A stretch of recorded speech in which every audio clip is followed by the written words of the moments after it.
viene a ser nuestra última mesa de la jornada del día de hoy. ¿Me escucha?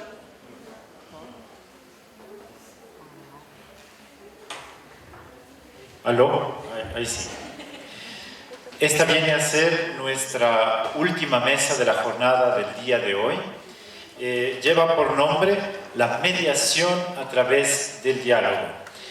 Antes de empezar con la presentación de nuestros dos invitados, es importante que sepan que había una tercera invitada, que era la máster Alejandra Delgado, de Sociología de la Pontificia Universidad Católica del Ecuador. Alejandra se ha excusado de no poder asistir, puesto que ella es también miembro de la Comisión de Diálogos Penitenciarios y Pacificación, que está en un momento muy importante para el Ecuador. Seguramente para las personas locales sabrán precisamente que se trata de un momento de pacificación con unas distintas agrupaciones. Entonces ella no podrá asistir, pero tenemos aquí a los dos ponentes para hablar de esta mesa. En primer lugar hablará el doctor Carlos Mangin y cerrará el doctor Eugène Rutembessa. Primero voy a presentar al doctor Carlos Mangin con su título de ponencia, que se llama El Sínodo de los Jóvenes y las Iniciativas Pastorales en el Ecuador. El doctor Carlos Ignacio Mangin es sacerdote jesuita, profesor y decano de la Facultad de Ciencias Filosófico-Teológicas de la Pontificia Universidad Católica del Ecuador. Sus actividades académicas y de investigación se ubican en el paradigma de la interdisciplinaridad. Colabora en el acompañamiento y discernimiento espiritual. Adelante, doctor Carlos. Bonsoir, buenas tardes. Es un gusto compartir esta mesa y ya han dicho mucho, se ha hablado demasiado de la violencia y sin embargo necesitamos conocer esta aproximación desde la interdisciplinariedad a la que se nos ha invitado en el momento inaugural. Este grupo de estudio lleva un recorrido y quiere seguir. Y esa es mi oportunidad también para animarles en la investigación, el compartir experiencias y el buscar juntos este diálogo, que es lo que estamos buscando de una manera especial. Definitivamente los medios nos han invadido, han llegado, y gracias a ellos estamos también aquí conectados con otros países. Pero también hay que ver que no solamente estamos buscando los medios, sino la mediación de los medios para poder ver cómo llegar a esas mediaciones. Y en el ámbito de los jóvenes también esto es sumamente importante. Continuamos, por favor. La siguiente. Eso. Comienzo rápidamente porque esta presentación lo que busca decir es cómo la Compañía de Jesús, a quien está confiada esta universidad, tiene 4 preferencias apostólicas universales y los jóvenes es la tercera de ellas, no por menos importancia o jerarquía, sino que está concatenada con la anterior, enfocados en Dios, los pobres, los jóvenes y la tierra. Y siguiente, por favor. Y el objetivo es acompañar a los jóvenes en camino, acompañarlos en la creación de un futuro esperanzador. Siguiente, por favor. Al ser una Compañía de Jesús universal, acompañarlos en la creación de un futuro esperanzador universalmente. Y eso concretamente en cada uno de nuestros pasajes, de nuestros lugares de trabajo, tiene una importancia real. Siguiente, por favor. Parecería raro que en una mesa donde hablamos de violencia tomemos esta cita bíblica del Evangelio de Marcos, y sin embargo es sumamente pertinente. Jesús lo miró con amor al joven rico que llegó a preguntarle qué debo hacer para ganar la vida eterna, y añadió: una sola cosa te falta, anda, vende todo lo que tienes y dáselo a los pobres, y tendrás un tesoro en el cielo. Luego ven y sígueme. ¿Por qué esta cita? porque al hablar de violencia nos encontramos con una realidad profundamente arraigada en la humanidad desde los inicios, pero también, lamentablemente, teñida de sangre, de muerte y de dolor. Incluso en las religiones, en el fútbol y en tantas otras maneras de expresar la violencia. Y aquí nos encontramos con esta llamada a ir hacia los más pobres y encontrar un tesoro en el cielo. Siguiente, por favor. El magisterio de la Iglesia, del Papa Francisco especialmente, nos invita a redescubrir esta invitación a que los jóvenes evangelicen a los jóvenes. Esta encíclica Christus Vivit del año 2018, antes de la pandemia, ya estaba avisorando toda una necesidad del encuentro, del diálogo, y de esta manera también la Iglesia se ha querido hacer presente más cercana a la realidad de los jóvenes. Siguiente, por favor. Tomo solo un número, el número 264. Les pido que sean revolucionarios a los jóvenes. Les pido que vayan contracorriente. Sí, en esto les pido que se rebelen contra esta cultura de lo provisional, que en el fondo cree que ustedes no son capaces de asumir responsabilidades. En la mañana se nos habló de esto, la necesidad de hacernos responsables de toda esta situación. El mismo Papa Francisco estuvo aquí en el año 2015 y nos insistió en esta cancha de fútbol aquí al lado, ¿dónde está tu hermano? Y eso es parte también de la iniciativa pastoral con los jóvenes. ¿Y dónde están los demás? El voluntariado, el servicio, el respeto. Siguiente, por favor. Cultura del encuentro. En Panamá, en la Jornada Mundial de la Juventud, se les invita también a los jóvenes a que sea un llamado a esa cultura del encuentro, atrevernos a mantener vivo un sueño compartido, un gran sueño, un sueño que tiene un lugar para todos y cada uno. Siguiente, por favor. Lamentablemente ya conocemos tantos contextos de violencia, no voy a insistir más, pasamos la siguiente. Hay situaciones como la pandemia COVID-19, pero también otras pandemias que generan violencia, desempleo, inseguridad ciudadana, crisis de familia, relaciones de abandono, relaciones agresivas. Siguiente.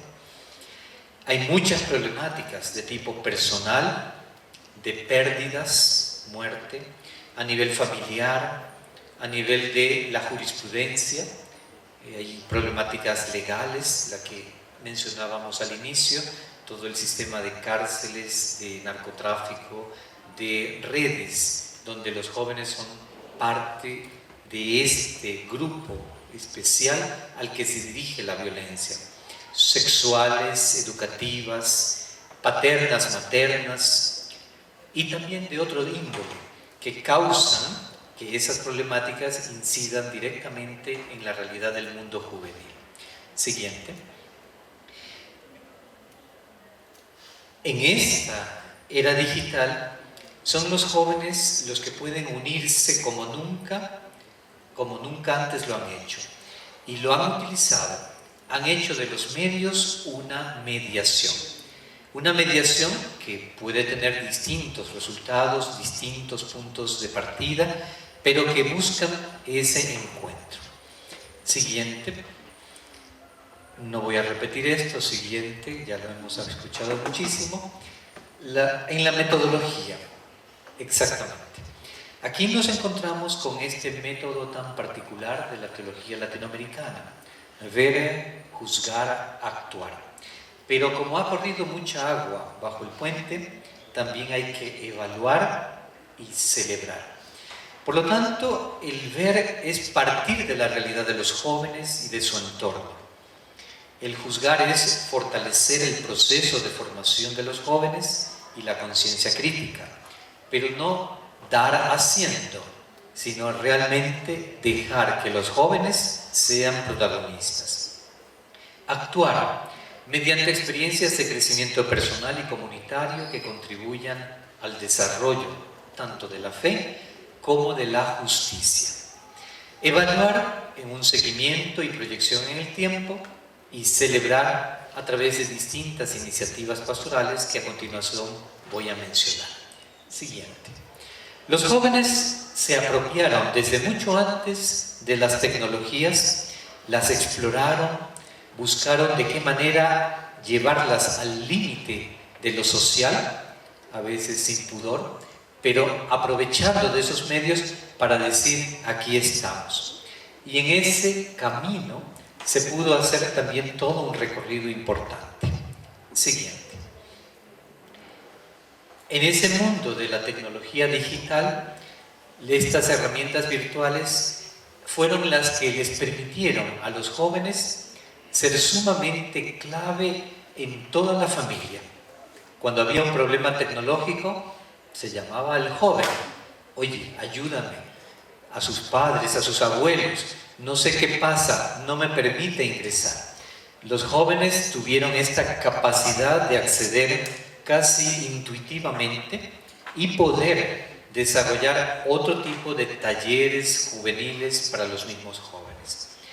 Lamentablemente, algunas comunidades desaparecieron en la pandemia, pero otras lograron implementar esa planificación que no se había podido ejecutar. La siguiente, por favor. Algo importante es el acompañamiento.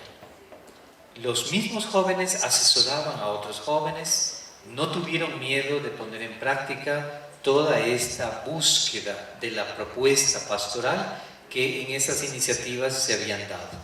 Siguiente, para pasar directamente a aquellas que hicieron. Se trabajó desde el área de la comunicación como un avance a la evangelización. Se utilizaron herramientas de distintos proyectos, la radio, el internet, varios tipos de programas que ayudaron a reunirse virtualmente o presencialmente en la noche. Estaban los cristonautas, por ejemplo, revistas digitales, distintos tipos de programas que les ayudaron a no sentirse aislados a pesar de ese aislamiento y encierro en el que se vivió. Siguiente, por favor. Fue a distinto ritmo. No se pudo aplicar el mismo ritmo dependiendo de la ciudad, del campo y de los lugares periféricos. Por lo tanto, se insistió en el tiempo de una América misionera, una conexión digital para poder llevar un mensaje, pero que traía también otras connotaciones. Ustedes se preguntarán, siguiente, bueno, ¿y todo esto a dónde va? ¿Qué es lo que hay detrás de ese afán de encuentro? En realidad, todo esto fue una mediación para no sentirse excluidos, porque muchos de ellos no pudieron continuar estudios. En la pandemia hubo muchos despidos a sus padres, hubo pérdidas, no solo de vidas, sino también económicas, de relaciones. Y entonces esos espacios les dieron a los jóvenes una posibilidad de mediar entre lo anterior y lo nuevo, entre las maneras de manifestar su violencia con agresividad, con rebeldía, o encontrar también otros cauces, como ya se nos mencionó antes, a través de encuentros, concursos de canto, de baile, etc. Es decir, el joven pudo cristalizar también a través de los retos misioneros una oportunidad de salir de sí mismos. Y allí, en esos retos para la pastoral juvenil, estaba muy claramente de qué manera darles voz, espacio y oportunidades. Siguiente, por favor. Animar a la comunidad es sumamente importante, porque una de las críticas que los mismos grupos hacían es de qué manera se encontraban solos, de qué manera les faltaba ese acompañamiento. Pero al mismo tiempo ambiguo, porque cuando se les quería ofrecer más cercanía y más acompañamiento, probablemente no estaba el mismo código de encuentro y de diálogo. Sin embargo, las encíclicas orientaron este trabajo para invitar a los jóvenes a seguir siendo evangelizadores de otros jóvenes. Siguiente. Esas búsquedas son importantísimas porque hemos redescubierto roles en la iglesia y en la sociedad. El laicado toma una preponderancia cada vez mayor y allí habrán escuchado quizá la palabra sinodalidad, que interesante es este encuentro, se llama Trabajando Juntos, y eso significa la sinodalidad: trabajar juntos, caminar juntos, soñar juntos. Por lo tanto, se aspira a vivir la fe de una forma explícita y activa, para integrar diversos pueblos que cohabitan en esta iglesia que peregrina en el servicio de los más pobres. Obviamente no todo es fantástico, maravilloso. El sínodo siguiente se abre a los excluidos, a los que no hablan, a los que están en los diversos márgenes y fronteras de la iglesia. Por lo tanto, esa sed de evangelización no se queda satisfecha, pues busca seguir insistiendo cómo llegar a las periferias existenciales. Siguiente. La crisis de los abusos sexuales, el estallido social, la pandemia, son acontecimientos tremendos que nos invitan a cambiar, a no seguir como antes. Y esa crisis es la que puede ser una gran oportunidad de concientización, de reflexión, de saber que en nosotros está esa responsabilidad. Voy acabando. La siguiente, por favor, esa. Ahí nos encontramos con esas 4 compromisos para que las comunidades, las obras confiadas a la Compañía de Jesús, como esta universidad también, sean lugares abiertos a la creatividad juvenil, a ser entornos seguros para niños y jóvenes, para ayudar a los jóvenes a conocer el sentido de la vida, sentirse amados, y finalmente también para que en estos centros, en estas instituciones, podamos dar a los jóvenes nuevas herramientas para que puedan tomar mejores decisiones. Es lo que se dijo en la mesa anterior y creemos profundamente en esa posibilidad. Siguiente. El discernimiento es fundamental. Discernir significa, entre 2 cosas buenas, elegir la mejor. Entonces, allí es donde tenemos que buscar, entre esa manera de hacer de una manera o de otra, cuál es aquella que es mejor para mí. Siguiente, caminar juntos. Y finalmente, debemos ver a los jóvenes no como botellas vacías que hay que llenar. A veces la tentación puede ser, hay que darle formación, lo que no tiene, todo aquello que vemos como dificultades, lacras sociales, pero en realidad debemos mirarlos, respetarlos como velas, como espermas para encenderlas, que sea un fuego que encienda otros fuegos. Muchas gracias.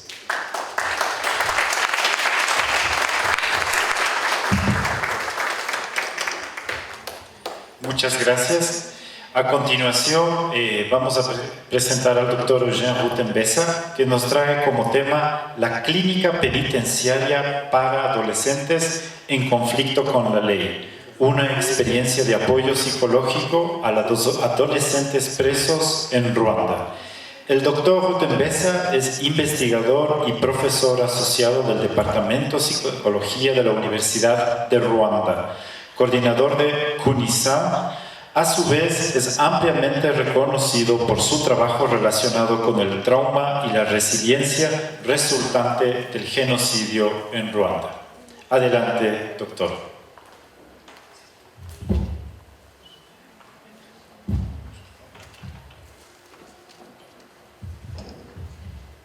J'aime bien avoir le contrôle.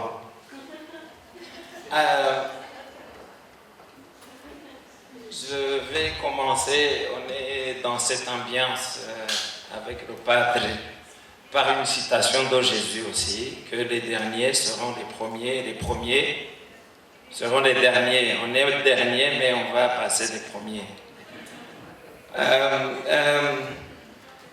Je vais commencer mon exposé avec le titre là, qui me renvoie à une discussion que j'ai eue quand on venait de Bruxelles à Quito. Mon ami Jean Kinab, le professeur, est venu me voir. J'étais à l'arrière de l'avion et puis il me pose la question. Il me dit, tu fais toujours la prison? Je dis, oui, je fais toujours la prison. Donc l'expérience que je vais vous partager date de 2005. C'est la toute première fois que j'entrais dans la prison pour intervention. Ça bouge pas. Voilà. Et le contexte n'était pas facile. Comme je disais tout à l'heure, quand on parle du Rwanda, à chaque fois on pense à ce qui nous est arrivé, le génocide 94, et les conséquences du génocide. Et tout a changé. Tout a changé depuis 94. Et les gens ont changé, j'ai changé, et notre communauté, société a changé aussi. Et quand on parle du génocide, à chaque fois, on est dans hors culture, hors humanité. On n'est pas vraiment dans l'humanité. Ça, c'est Mario Dir qui disait ça, qu'on est hors culture, hors humanité. Et nos jeunes, eux, on reste là. Et pourquoi je n'ai pas le contrôle?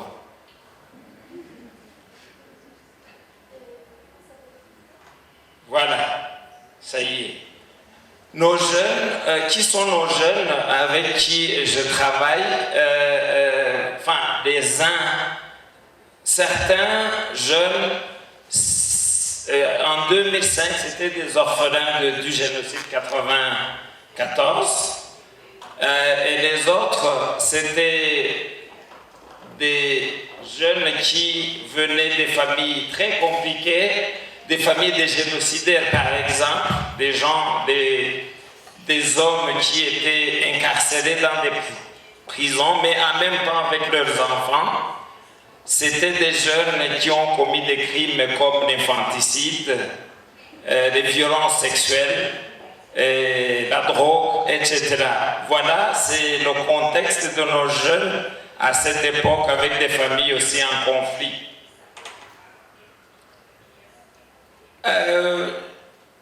Comment j'ai été dans cette aventure?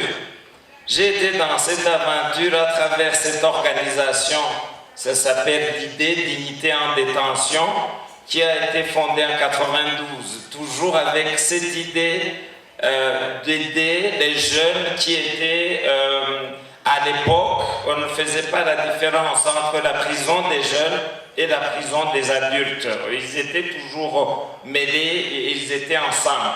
Alors c'est cette idée qui est venue de la Croix-Rouge, des anciens de la Croix-Rouge internationale, et qui disait, on va essayer de voir qu'est-ce qu'on peut faire pour ces jeunes. Et l'objectif, c'était justement la réhabilitation et la réintégration des mineurs qui étaient en conflit de tout ce que je vous ai montré. Alors, il y a un centre, il y a une collaboration. On a toujours revenu au travail de collaboration.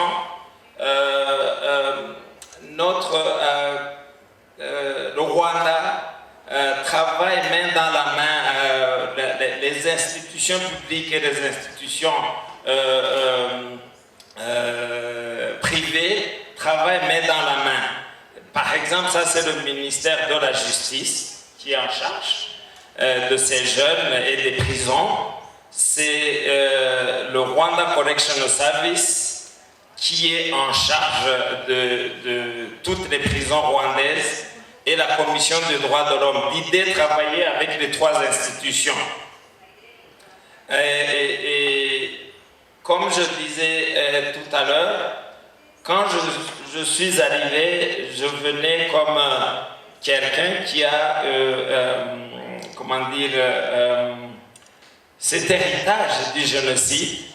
Et j'étais comme les autres, mais je me disais, je vais dans une prison, c'est vrai, je viens d'avoir une consultance, mais je vais rencontrer des gens qui ont tué. Je vais rencontrer des génocidaires dans ces prisons parce qu'ils étaient ensemble. Comment je vais faire? Ça a été un long voyage et un processus pour l'acceptation. Alors, l'idée aussi,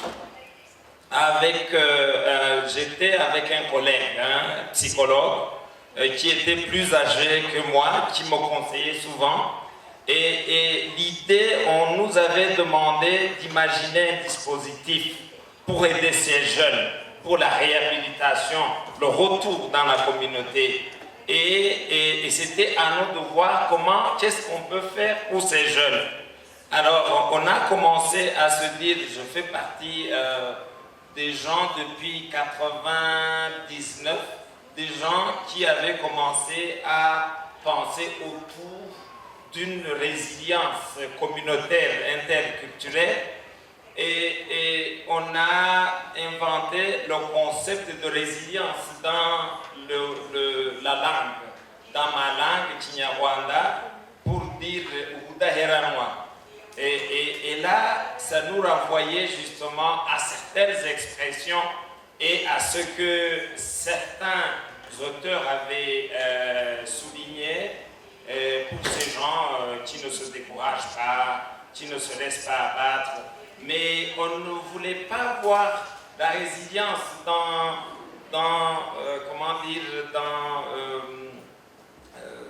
on voulait s'étendre dans ce concept pour essayer de voir qu'est-ce qui tourne autour de ce concept. Et c'est là où on a parlé de ces dimensions individuelles, les dimensions socio-culturelles, affectives, environnementales, sociopolitiques, qui étaient à l'époque très importantes pour nous. On se disait que aussi il fallait s'inspirer de ce que nous avons d'important dans notre culture, l'éducation de l'enfant, l'éducation du jeune. Et nos pères nous disaient toujours, il faut toujours chercher des solutions au lieu de vous rabattre sur votre situation. Et mon père souvent disait, un homme brave est celui qui ne s'avoue jamais vaincu. Il ne faut pas se laisser abattre. Et cette idée nous rappelait aussi, moi avec mon collègue, les paroles, ça ne vient pas de moi, ce n'est pas ce qui nous arrive qui détermine notre vie, mais ce que nous choisissons de faire de ce qui nous arrive. C'est comme ça qu'on a construit un dispositif ensemble avec la collaboration de Rwanda Correctional Service, l'institution d'unité en détention et justement d'autres partenaires qui travaillaient dans le domaine de santé mentale. En résumé, ces jeunes, comme je disais, ça c'est le chemin qu'on devait parcourir ensemble avec ces jeunes. Ils arrivent choqués d'aller en prison, certains, parce qu'il y avait des délinquants qui n'étaient pas du tout choqués, mais on essayait d'évaluer leur état de santé mentale une fois qu'ils arrivent. Il y avait une équipe avec des instruments qu'on avait mis en place dans la langue pour essayer d'évaluer leur état de santé mentale et pour déterminer quel type d'intervention on va mettre en place. Et ici, c'est ce que je vais démontrer plus tard, les interventions qui étaient des interventions de groupe. On a toujours privilégié le groupe parce que le groupe, ça a toujours été comme ça dans la culture rwandaise ou dans la culture dans l'ensemble africain, de résoudre les conflits en groupe et de rester en groupe. Et je l'ai vu aussi avec les témoignages de ce que nous a raconté Paola, avec le dispositif de groupe. J'ai vu avec PM hier, quand on a eu avec l'expérience, on a vu comment les professionnels se mettaient ensemble pour affronter. Et c'est ce que nous avons construit autour de ça. Et le groupe a été vraiment un instrument par excellence. Et il y avait aussi des prises en charge individuelles, évidemment. Et l'idée aussi, c'était de connecter le jeune qui va sortir avec la famille et la communauté pour une réussite de réintégration j'y reviendrai. Qu'est-ce qu'on faisait? C'est ça, on disait, il faut construire quelque chose qui s'inspire du groupe. Et là, on sait que le groupe permet aux gens d'exister. Le groupe comme instrument, comme qui va mettre disposer l'enfant à raconter sa vie et à positionner sa vie par rapport à la ligne de temps et de continuité. On savait aussi que le groupe, comme dispositif important, en groupe, les uns des autres, si je suis reconnu par toi, c'est la preuve de mon existence. C'était important de dire, il y avait un destinataire. Il y avait quelqu'un, un tiers écoutant, quelqu'un qui était là pour l'autre. Et c'est cette interaction qu'on a vraiment construite et qui a porté ses fruits.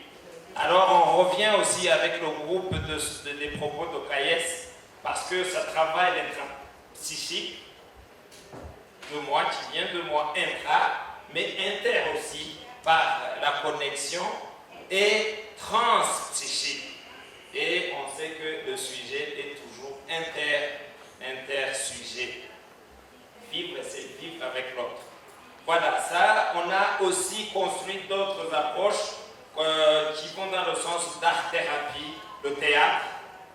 Donc on essayait d'imaginer, de laisser les jeunes adolescents imaginer leurs histoires. La plupart du temps, ça jouait ce qui s'était passé pour arriver en prison.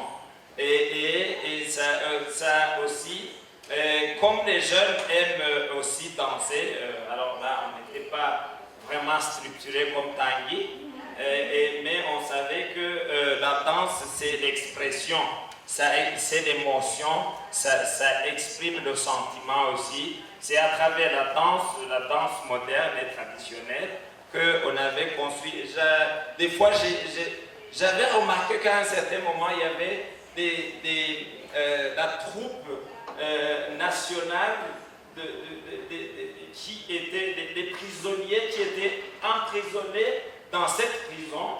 Il y avait des gens qui faisaient partie de la troupe nationale. Alors je les utilisais pour entraîner ces jeunes. Et voilà, ça exprimait aussi la souffrance. En quelques mots, il y avait ça, c'était plus compliqué pour mettre en place les pères éducateurs. Et ça me renvoyait aussi à mon histoire. Parce que l'idée, c'était de dire, il faut chercher des gens qui sont sur place, qui restent en prison et longtemps pour construire un dispositif qui va durer dans le temps. Alors on prenait des prisonniers qui avaient écopé des longues durées. Alors là, c'était qui? C'était des génocidaires. Alors il y avait tout un problème de dire, est-ce qu'on peut avoir confiance en eux? Est-ce qu'ils ont quelque chose à donner? Est-ce que cette hors-humanité, cette déshumanisation ne va pas influencer les jeunes? Alors il y a eu toute une discussion autour de ça et les autorités qui ne voulaient pas, ils disaient non, pas des génocidaires. Mais finalement, on a eu quelques-uns qui disaient, on a une deuxième chance, on va la saisir. Alors, il y avait évidemment les thérapies individuelles, comme je disais. On se disait aussi, ça scrutin. Je parle fort que je fais péter. Oui. Alors, le théâtre était très important pour eux, parce que c'est une manière d'exprimer leurs propres histoires, mais en s'amusant.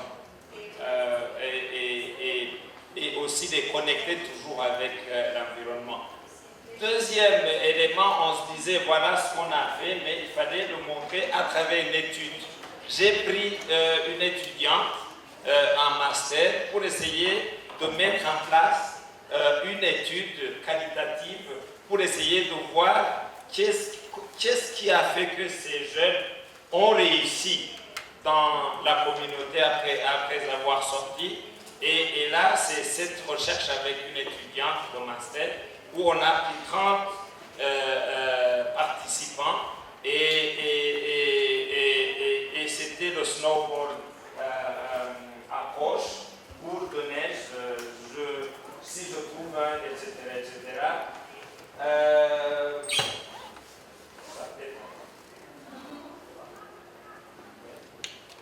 Allô?